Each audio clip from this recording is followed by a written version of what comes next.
the people I had around me before having my own space, were literally not friends. I could label them that. I could label them family. I could label them whatever I wanted, but they were not friends. Peace of inside me was hard to gain. And not because couldn't get it, not because I didn't want it. Literally because I wanted to have safe space for everybody else, other than myself, obviously.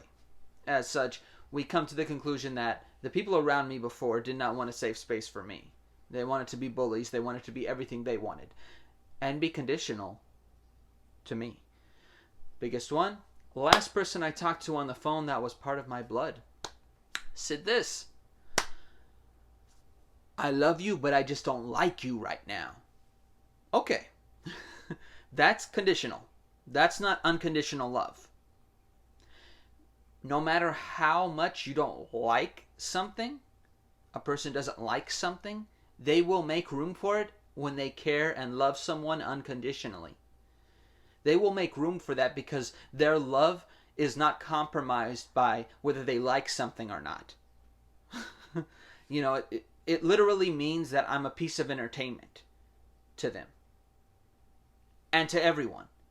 I'm a piece of entertainment because I gave to them something they couldn't give to anybody else because they'd be on blast for it. They'd have to stand up. They'd have to fight about it. They'd have to do something. There'd have to be some kind of conflict to the situation. They'd have to go, raise their head back and go, oh shit, I can't do that. But I can to Marcello. Not anymore. That's what happened there. That last conversation right there shows that, okay, this isn't the only person that isn't talking to me, though. Another person said they have a mirror up to me. They have my mirror. So they haven't returned my mirror yet, but they have it. And they said, you're turning into what you hate most. No, I'm not. Because if I was turning into what I hate most, I would literally have to be like the people I hated most. I would have to be like those people and live the same way they did. And live off the same means to be mean. And I think that's what I learned.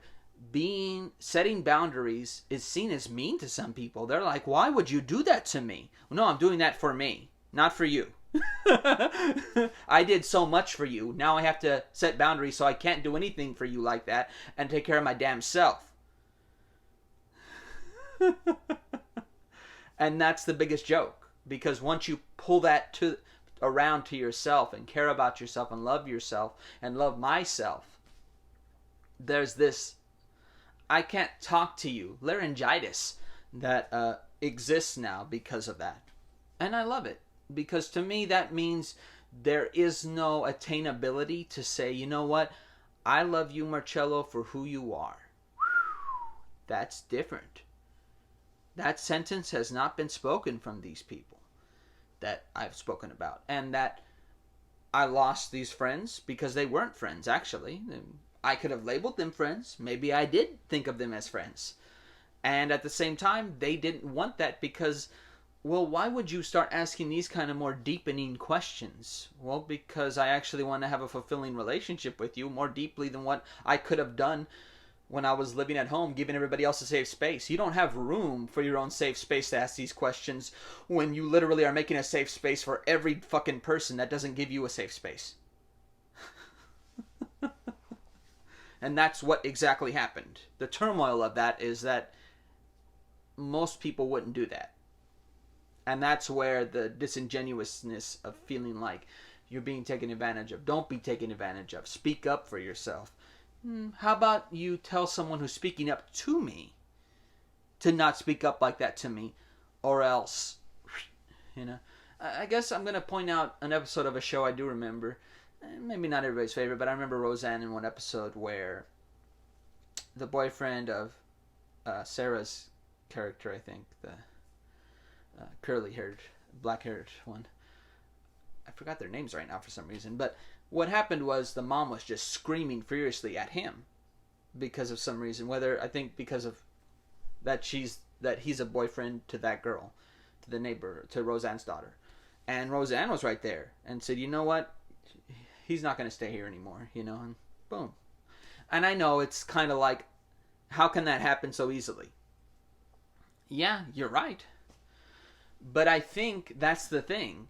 It doesn't mean it can happen that easily, because if this mother doesn't care about their kid to the point where they scream at them for something as simple as they're with someone and they're just going to yell at them, they're worth nothing. That's what they yell at them. Yeah, that's something they should stay around. That's something that means that this person's going to run after their kid. This mother's going to run after their kid if they leave. They won't. And I think that's the tragedy of the situation when I'm looking at it outside of it. They wouldn't run after their kid.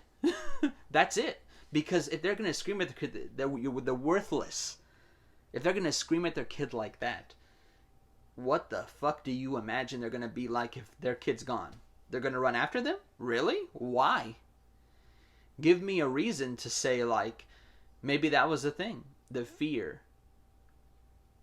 And I think what I walked away from was so deeply entrenched in what I gave other people.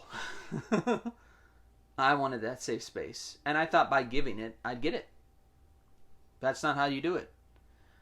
I'm going to be kind and nice, but I'm not going to give. I'm just going to take for myself in the situation I'm in and give for those that I know will receive it in a way that is lovely and that is cherishing. And I got to recognize that. It's not like, no, you got to just give to everyone. No. You got to give to those who cherish and receive it so well that there is no acknowledging to wanting just more, but knowing that you're worth so much more because this person is in your life.